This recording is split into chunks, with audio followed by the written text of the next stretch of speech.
need to wait for the two of these people to once he gets up here. Yeah.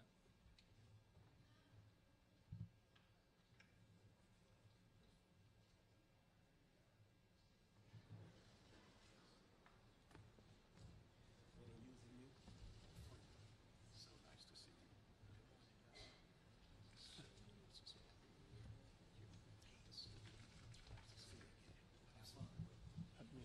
I see him. Nice to see you. I see you so perfect. Nice to see you. I'm glad you understand. Here we go. Voice him, look, you seated, and then you just stand there for a second. You ask him to seat, and then we'll rise again. Joint Assembly and guests, please be seated.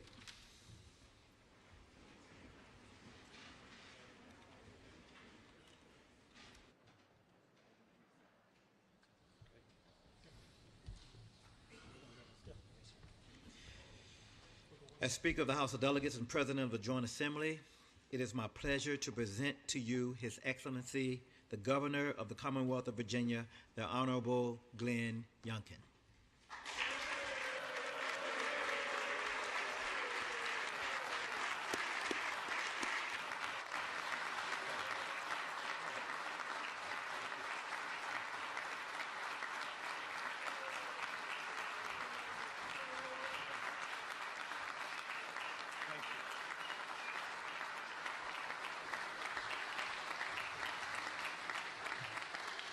Thank you. Thank you. Mr. Speaker, Madam President, Lieutenant Governor Earl Sears, Attorney General Miyares, members of the General Assembly, justices of the Virginia Supreme Court, judges of the State Corporation Commission, members of my cabinet, fellow Virginians, what an honor it is to join you once again in Mr. Jefferson's capital. Thank you all for coming together to receive my annual assessment of the state of our beloved Commonwealth. We are gathering here a few days later than normal after the difficult and frustrating water crisis in Richmond last week. I want to thank everyone who stepped up to serve neighbors, to serve communities, and to serve our capital city.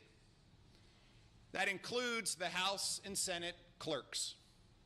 And I especially want to salute Madam Clerk for 50 years of service to our Commonwealth.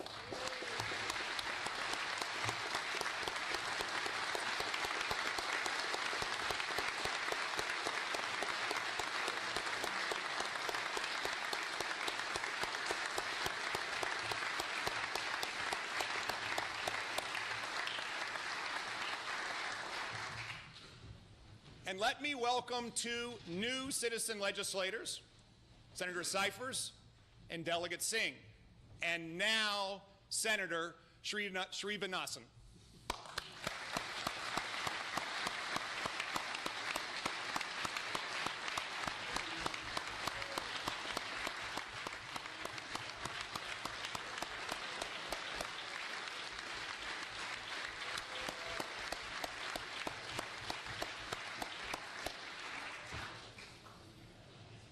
We are also reminded that last year we lost an incredible Virginian, a legislator and a friend, Senator Frank Ruff.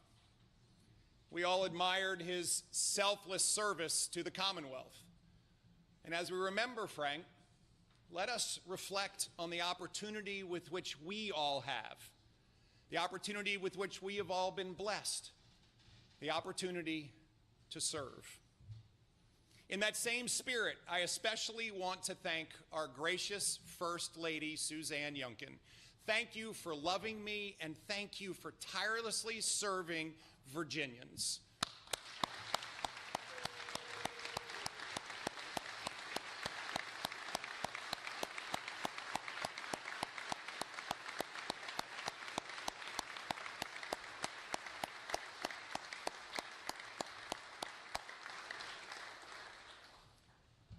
And as we gather here in Virginia, I'd ask all of us to lift up in prayer the Los Angeles residents who have lost everything to the savage fires, to the firefighters and first responders who are putting their lives at risk every hour of every day, and to those that have tragically lost their lives. Thank you. 3 years ago, we began a journey together, not as Republicans and not as Democrats, but as Virginians, a journey to make Virginia the very best place to live, to work, and to raise a family, a journey for Virginia to compete and win, and a journey to strengthen the spirit of Virginia together. And as we begin the year 2025, I'm proud to report to you that Virginia's economy is strong, stronger than it has been in a very long time. Our student scores are up, violent crime is down, people are moving to Virginia faster than in a very long time.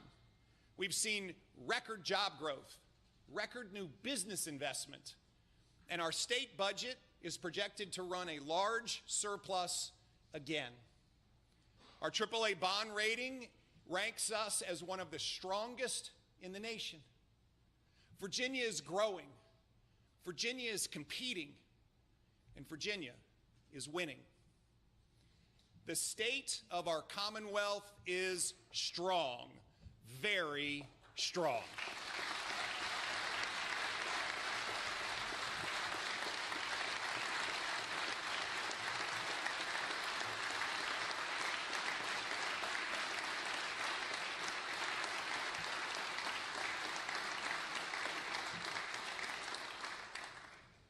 Let me be clear.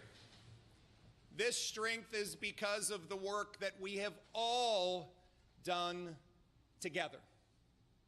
And not just those gathered here today. Virginians across this great Commonwealth, whether they have just moved here or whether they've lived here for a lifetime, they come from all walks of life, and they are all contributing to our success.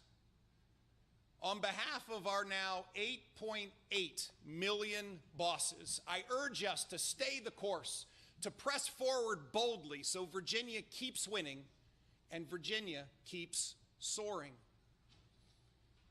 In our 3 years together, we have built strong pillars that support a winning Virginia. We passed record funding for our students and teachers and returned expectations of excellence to our classrooms. We passed the Virginia Literacy Act and All in Virginia to improve early literacy outcomes and reverse learning loss. We launched lab schools and reignited career and technical education to increase multiple pathways for our students. We passed $5 billion in tax relief so Virginians can keep more of their hard-earned money because that money belongs to them, not the government.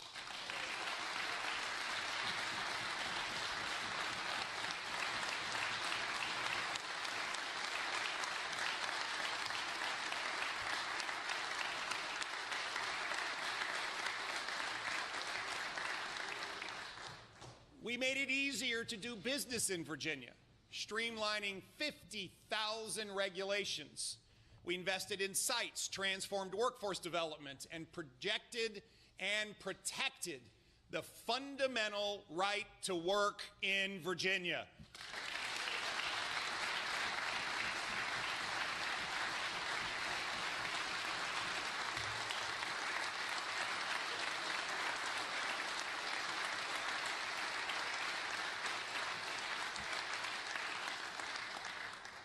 Businesses are investing and expanding, and just in case you hadn't seen it, CNBC named Virginia the top state in America for business.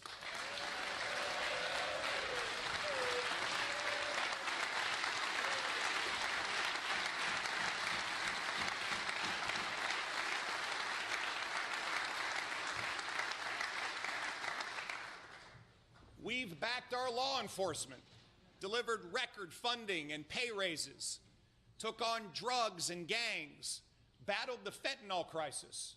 And this past year, we have reduced murders in 13 of our most violent cities by 38%.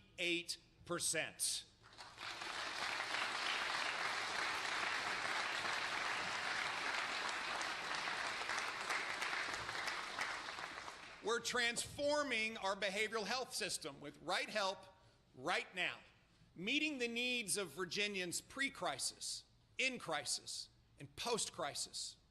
We're standing strong for our military, our veterans, and their families. Last August, we were ranked #1 in America for caring most about our veterans.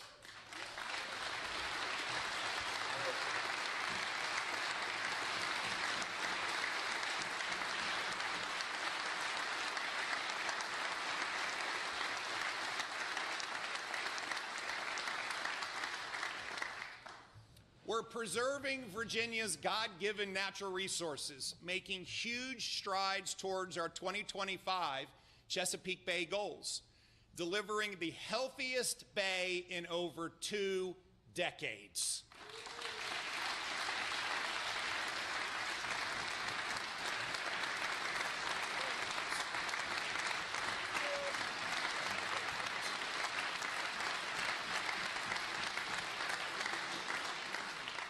Virginia has returned to a place rich with opportunity while constantly striving to serve our citizens more effectively and efficiently, truly making government work for Virginians. Today, the Virginia Employment Commission backlog is cleared.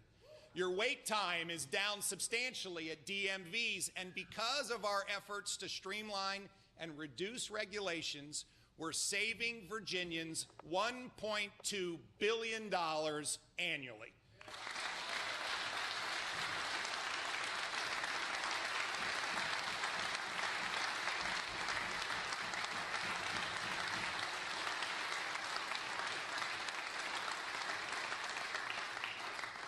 My friends, when these pillars stand together, as they are now, Virginia is stronger than ever.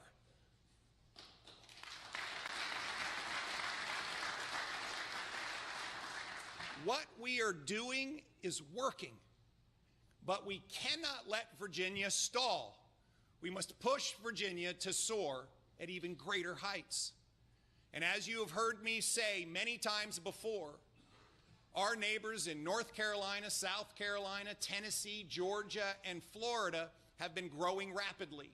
They are going to keep pushing forward just as we must in quality education and health care, lowering the cost of living by providing tax relief, building strong economies, and providing safe communities. Because there are winning states and losing states. When we started all of this together, Virginia was 41st in the nation in net population movement. We are now 9th. For the first time in over a decade, more people are moving to Virginia from the other 49 states than moving away.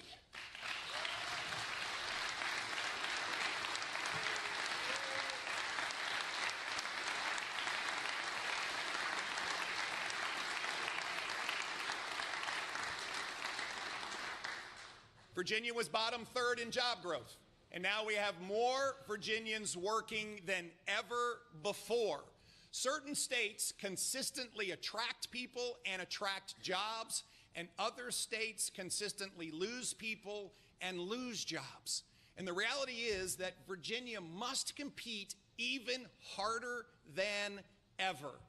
If we do not continue to build these pillars to keep doing what's working, Virginia will fall behind again.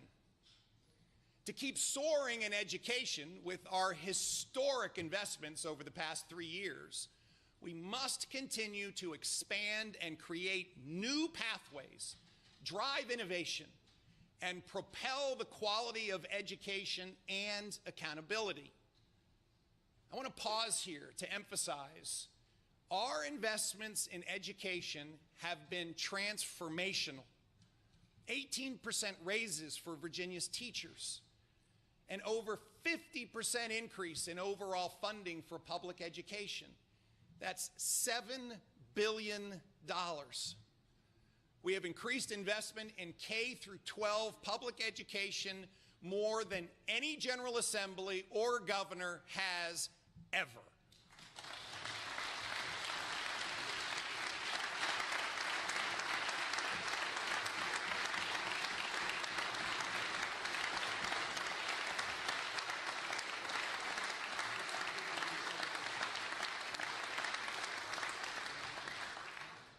The budget amendments I recently submitted continue that shared effort, with an incremental $517 million in direct aid, bringing us to $22.1 billion for the biennium, and an additional $290 million for school construction, for a total investment of nearly $2 billion over the last 3 years. Last year, I challenged us all to not just increase our investment in education, but to also bring our funding formula into the 21st century, a funding formula that would meet the needs of every student. And while a concerted effort was made this past year, there is much work still to be done. And therefore, I urge us to not piecemeal this effort during this session, but rather finalize the foundational and comprehensive redesign of our funding formula and start drafting together legislation later this year. I've directed $1 million of already appropriated Office of Transformation money to support this work, to deliver a comprehensive modeling tool by this summer. And in addition, we must engage with stakeholders to help leaders of this chamber and across the Commonwealth understand the impact of the new funding formula on students and school divisions. We can both invest record amounts to support an extraordinary public school system and provide students and parents pathways that work best for their families. That pathway is unique for each family. That's why I am proposing $50 million for Virginia Opportunity Scholarships for low-income families.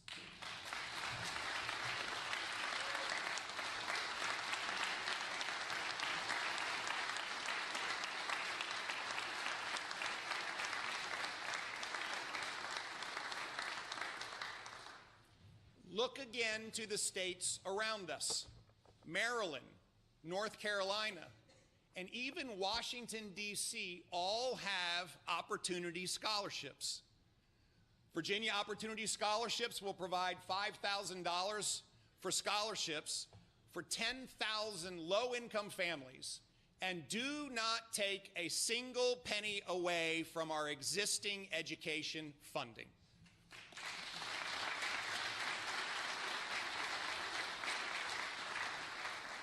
In addition, I'm proposing that we build on the success we've seen with lab schools by expanding partnerships with our HBCUs. We have 15 lab schools in motion, which will serve 5,000 public school students across all 8 superintendent regions. And we have new applications waiting to be funded. Lab schools specializing in healthcare, coding, space, maritime, and of course, teaching.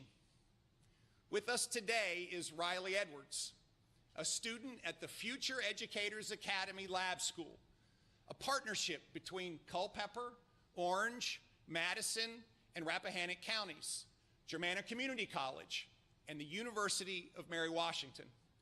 After she graduates from the Future Educators Academy next year, Riley will have her associate's degree in early education at no cost to her. She wants to become an elementary school teacher and then guidance counselor back home in Culpeper. Riley, we look forward to you teaching and inspiring our next generation.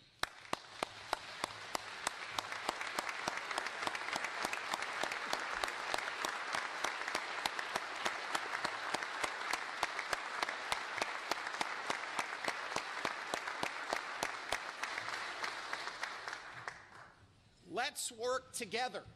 Let's work together to provide Virginia Opportunity Scholarships Let's work together to expand lab schools.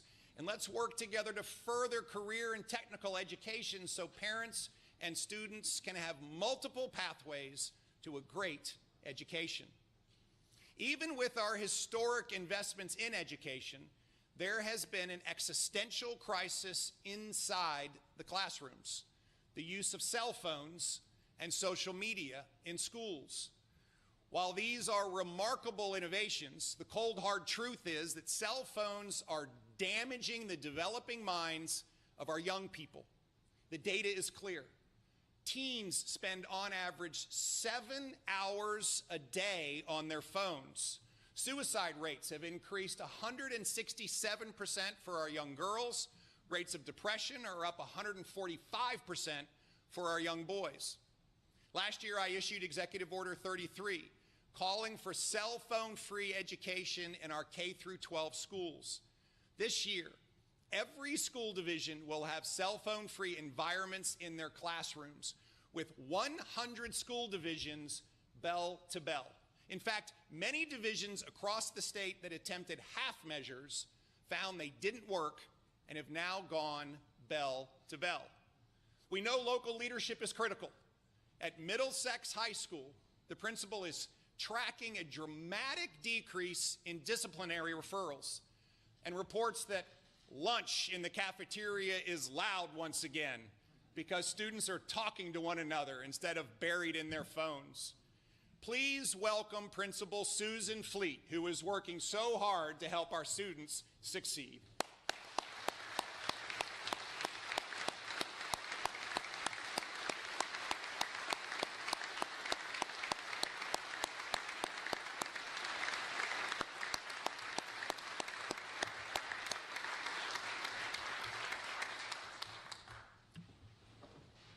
With clear data and transparency, we can track what matters most: student performance. That is at the core of the new school performance and support framework, which just received federal approval from the Biden administration. Now we can identify the schools performing at high levels that can serve as models for others. And we can, with candor and no judgment, identify the schools that need additional support. We have a roadmap to readiness to support the schools that need intensive help and get them back on track. With the data from our performance and support framework, we can now direct over $50 million in new funding to support specific schools and students that need it the most. We must follow what's best for our students today, not years down the road.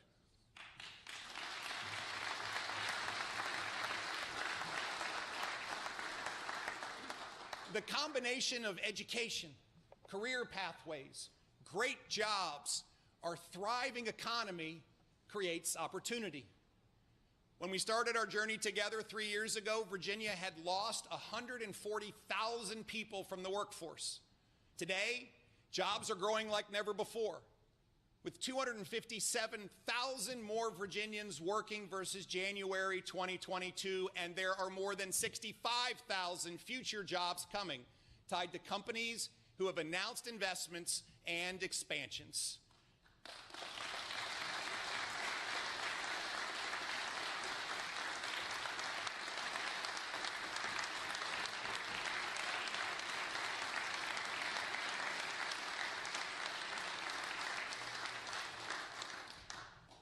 Today, in addition to being the top state in the nation for business, we surged through our 4-year goal of adding 10,000 high-wage, high-growth startups in 2 years. We have welcomed $90 billion in new investment commitments from companies like Lego and LS Cable, Micron, and Microporous, a battery supplier investing $1.35 billion at the Southern Virginia megasite, proving that we can attract huge investment without giving Virginia tax dollars to companies controlled by the Chinese Communist Party.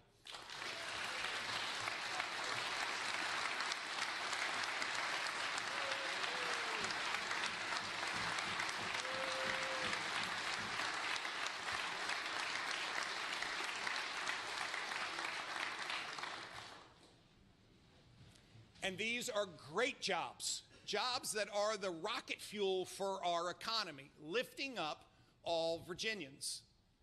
Virginians like Antonio Lamba. In high school, he chose the career and technical education pathway, completed the HVAC Youth Apprenticeship Program, and began working at Comfort Systems. He'll complete his journeyman certificate in May. At 19, Antonio has found not just a job, but a career to support his young daughter and growing family. And he's not done yet. Antonio plans to launch his own business and fulfill his lifelong dream of becoming an engineer. Antonio, keep working and keep winning.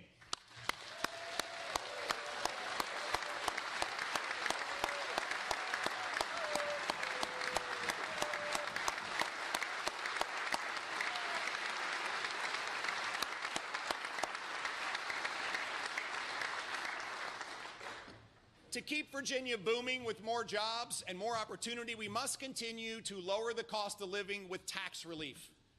The states that are gathering the most people and the most jobs are continuing to reduce tax burdens. Together, we've provided Virginians with $5 billion in tax relief. We eliminated the state grocery tax, made the first $40,000 of veteran retirement income tax-free, nearly doubled the standard deduction, and provided significant tax rebates.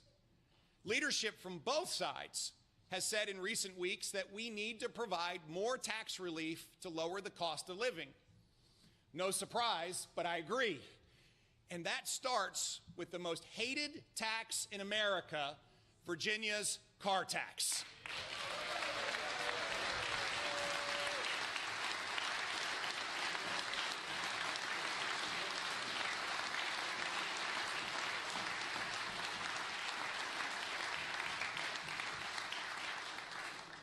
The car tax credit for working class families will provide a permanent refundable income tax credit of up to $150 for individuals earning under $50,000 a year and up to $300 for joint filers earning under $100,000 a year.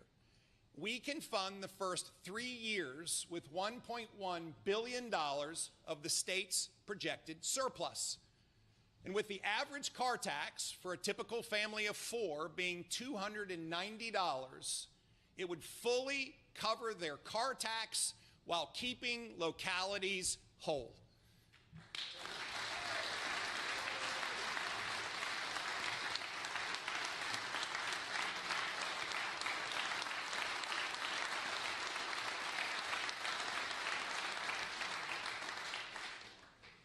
We can also reduce tax burdens on hardworking hospitality and restaurant staff.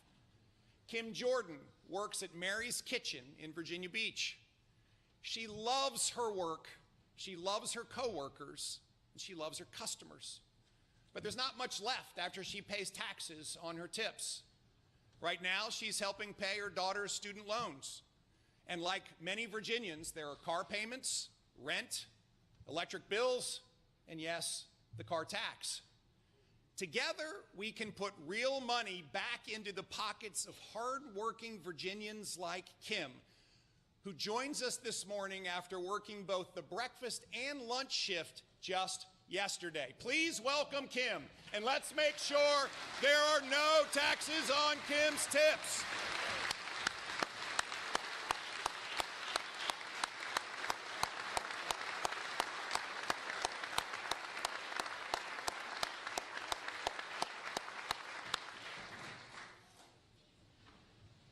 My friends, I urge us to come together, to stand together on the steps of this Capitol, to celebrate bills and a budget that allow hardworking Virginians to keep more of their hard-earned money by extending the standard deduction, removing taxes on tips, and providing relief of the most hated tax in America, the car tax.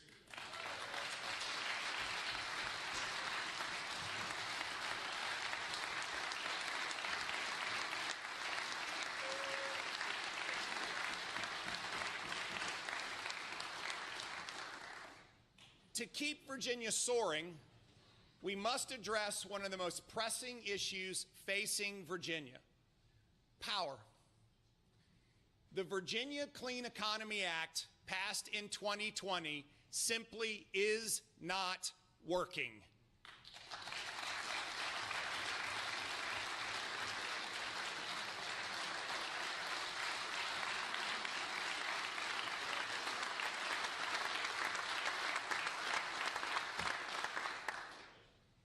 My friends, it's driving up rates, driving down reliability, and constricting our economic growth. The 2020 forecasts assumed, when VASIA was first passed, very little power demand growth because leadership planned for very little economic growth and very little job growth. Well, today, Virginia's demand for power is growing because Virginia is now growing rapidly. We now import roughly 40% of our power instead of the 18% that we saw in 2020. And worse yet, the cost of that imported power is almost 10 times higher than it was just 1 year ago. To fix this, we need to nearly double our power generation in the next 10 years. And wind and solar just aren't going to get it done. We must stop decommissioning our baseload generation. We must build more natural gas generation, lots of it, build small modular reactors, and yes, finish the projects currently underway. We must aggressively pursue innovative technologies: carbon capture, SMRs, fusion, and hydrogen. This is all American, all of the above. This is embracing innovation over regulation. This is delivering affordable, reliable, and yes, increasingly clean power that will power Virginia's future. Let's work together this session to unlock all of the above and unravel the quagmire that is the Virginia Clean Economy Act.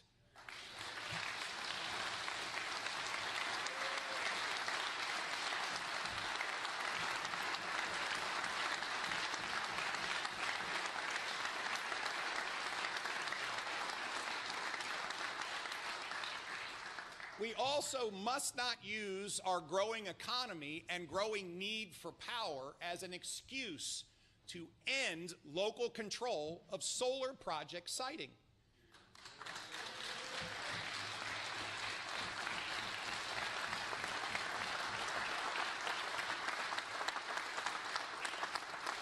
Local communities must be able to exercise their rights with regards to land use. The same goes for industrial development, including data centers.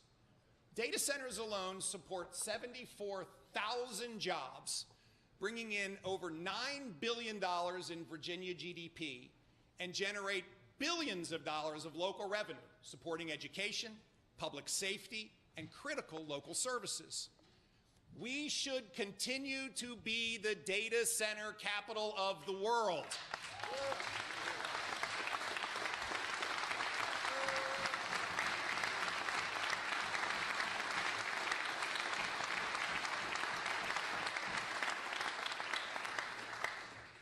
And we should also make sure that Richmond is doing what is necessary to support that goal. Different communities will make different decisions on data centers, but these must be their decisions, and Richmond should not stop them from capitalizing on these incredible economic opportunities. To keep Virginia soaring, we need to keep Virginia healthy. We must continue to support the health and well-being of all Virginians. Critically, that includes moms and babies. We need to support every mother and work collectively to provide the care she needs to deliver a healthy baby. 80% of pregnancy-related deaths are medically preventable. We know that cardiac conditions, mental health challenges, and substance use are among the leading causes of death. We also know that disparities do exist within Black, Hispanic, and tribal communities, along with rural Virginians. We have much better data now as a result of my executive order last year. And budget and legislative actions that I am proposing will enable us to embrace interventions to ensure healthy babies, healthy mothers, and healthy communities.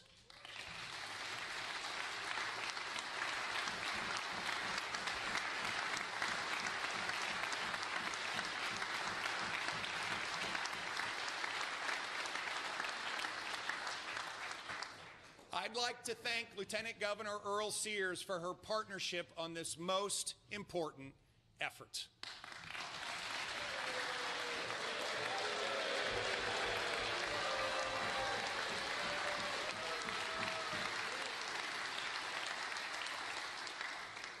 An integral part of supporting those families is childcare. The work that we did last year to support working mothers and fathers to transform childcare in Virginia was nation-leading. I urge you to support the efforts to maximize this historic investment with common-sense reforms that will take 7,000 birth to 5-year-old children off the wait list and tackle childcare deserts with funding to renovate existing facilities with local partners.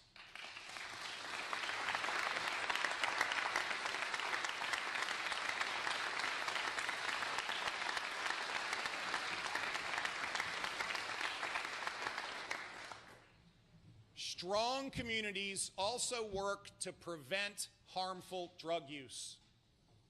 The dangers of marijuana use, particularly among our young people, continue to grow. We know that states with retail markets have seen significant negative impacts on children and adolescent health and safety, increased gang activity and violent crime, significant deterioration in mental health, decreased road safety, and significant costs associated with a marijuana retail market that far exceed the perverse benefit of tax revenue. Now, everyone knows where I stand on establishing a retail marijuana market. Let's work together on other issues where we can find common ground.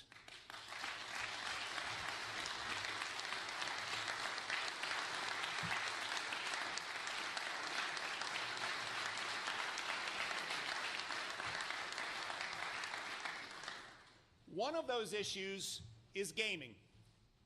We must take action to enable the creation of the Virginia Gaming Commission to consolidate the regulatory oversight of our vast gaming ecosystem under one entity. Let's focus our efforts this session on building a world-class regulatory body and not on one-off bills pushed by special interest groups.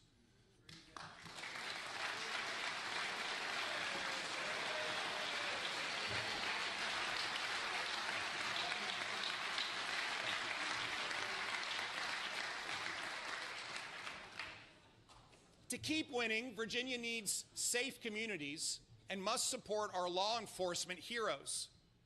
Thanks to Operation Ceasefire, led by our Attorney General, Jason Miyares, and Operation Bold Blue Line, we are seeing a serious decline in violent crime.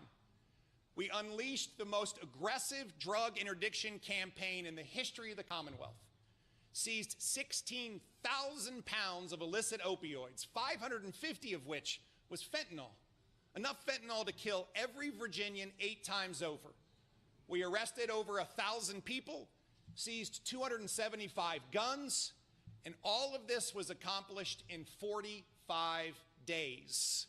We are fighting back against the gangs and cartels.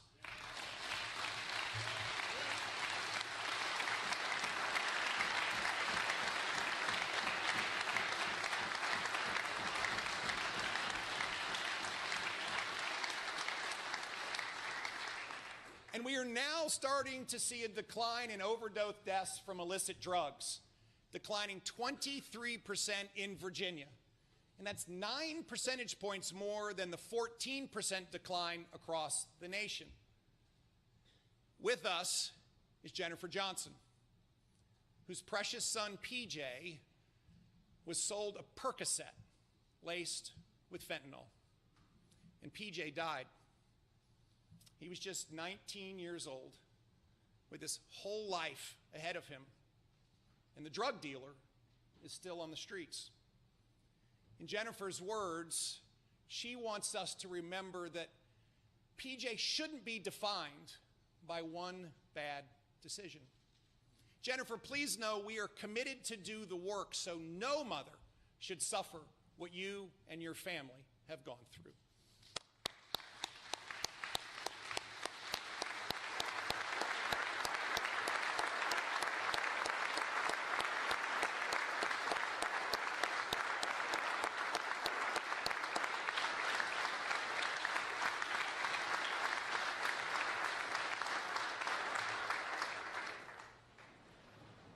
We have collectively worked together to make an impact on the evil of fentanyl.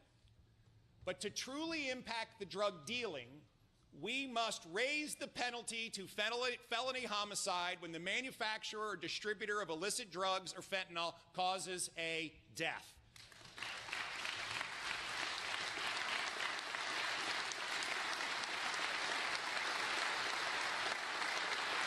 This guy. Come on, let's get this guy. Let's get it done. Let's get this done this year.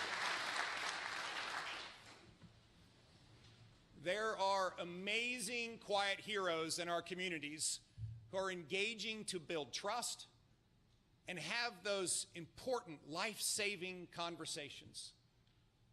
Joining us is Loudoun County School Resource Officer Ramon Rivera, who has pioneered one of the first comprehensive fentanyl awareness programs.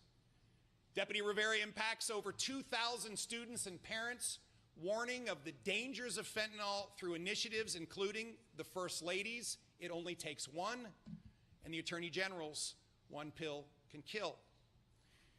We started down a journey 3 years ago to have an SRO in every school across the Commonwealth. We have nearly 80% coverage now. Please welcome Deputy Rivera, and let's finish the job and put an SRO in every school.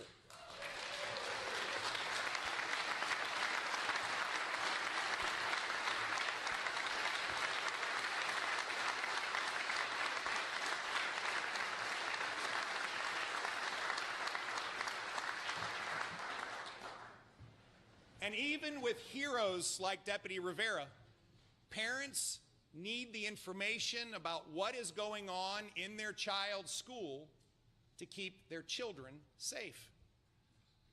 I issued Executive Order 28 last year in response to 11 student overdoses in one Loudoun County high school that shockingly went unreported to parents. Our executive order established a 24-hour notice period. According to media reports, Northern Virginia localities have seen as much as a 70 to 80% drop in juvenile drug overdoses in school. I hope that this year you send a bill to my desk that codifies this executive order.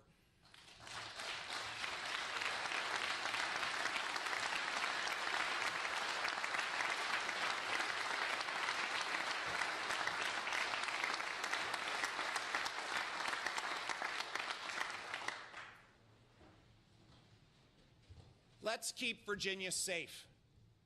If someone is in this country illegally and they commit a violent crime, they should get a one-way ticket back to where they came from.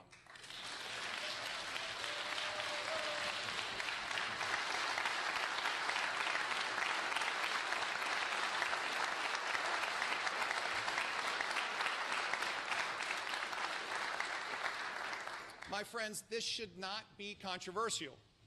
Virginia is not a sanctuary state, and if localities have sanctuary city policies and refuse to cooperate with ICE, they should lose state funding, full stop.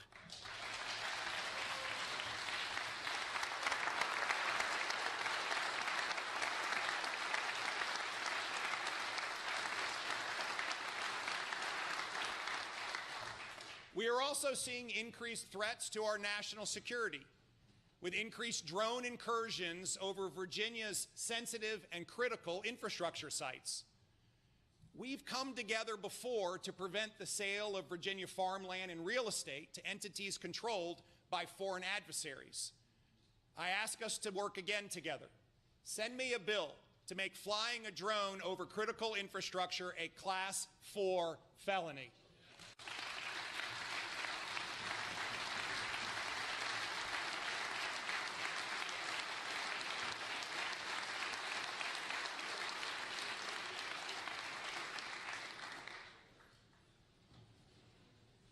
Safe communities also require protecting houses of worship, college campuses, and the fundamental right to religious liberty enshrined in Mr. Jefferson's Statute for Religious Freedom, engraved in marble on the wall of this very chamber. I want to thank everyone for your bipartisan collaboration in passing the international definition of anti-Semitism, protecting civil liberties, and providing law enforcement the tools to combat anti-Semitism and other forms of religious bigotry. We want Virginia to be a place where every Virginian is free from hate.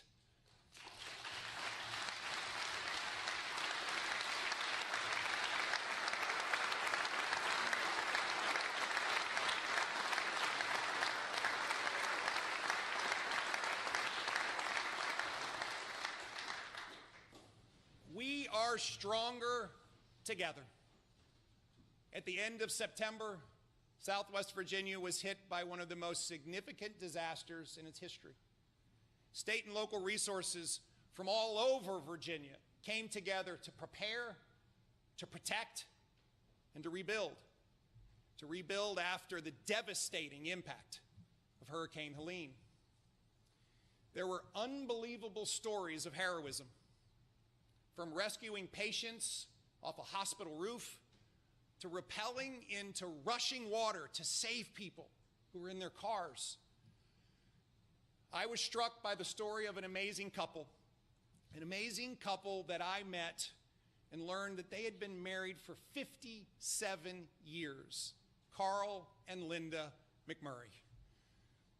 They lived in Linda's childhood home in Taylor's Valley, just off the Creeper Trail in Washington County, when the floodwaters split their house in two. Carl was swept away, while Linda was left in what remained of a second-floor bedroom. Carl used his belt to fasten himself to a bush in the middle of the rushing water for hours, until a rescue team in a Black Hawk helicopter spotted and saved him. For 16 long hours, Linda clung to hope, reciting the Lord's Prayer and the 23rd Psalm as she waited rescue. Even though I walk through the valley of the shadow of death, I will fear no evil, for you are with me. Neither knew if the other had survived. But when Linda finally walked into Carl's hospital room, their prayers were answered. Can we all rise and express our support for Carl and Linda and all Americans struck by this disaster?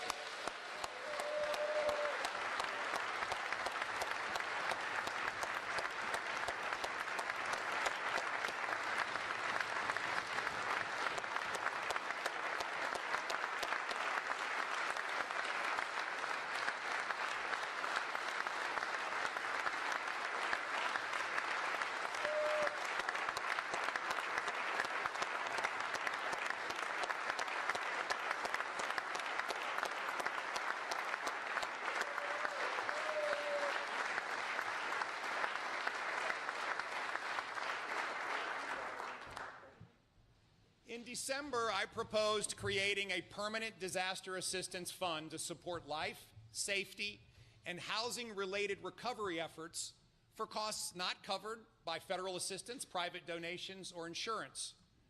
There is still so much work ahead of us to rebuild in Southwest Virginia. Let's establish the Disaster Assistance Fund and support Virginians in their most vulnerable time in need.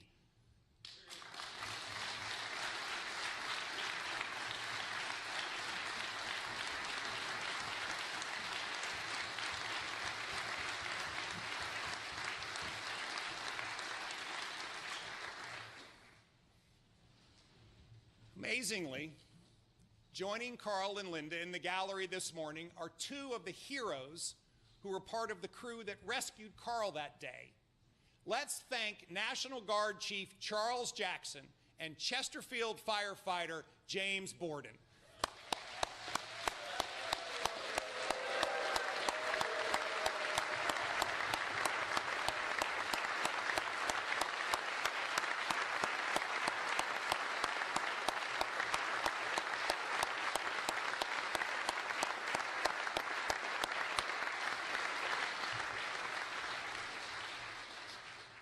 These heroes remind us that we are blessed to be the home to one of the largest military and veteran populations in the nation. And we must continue to remind ourselves of the sacrifices that our military heroes and their families make. In a world where freedom is not free, we must say thank you. Our military heroes make us all so much better. Just returning from deployment in Poland, as a member of the Virginia National Guard is one of those heroes, Lieutenant Colonel Carlos Maldonado. He has served our country nobly for over 21 years, alongside his wife, Christine, and 3 children. And therefore, Colonel Maldonado, on behalf of 8.8 million Virginians and a grateful nation, we say thank you.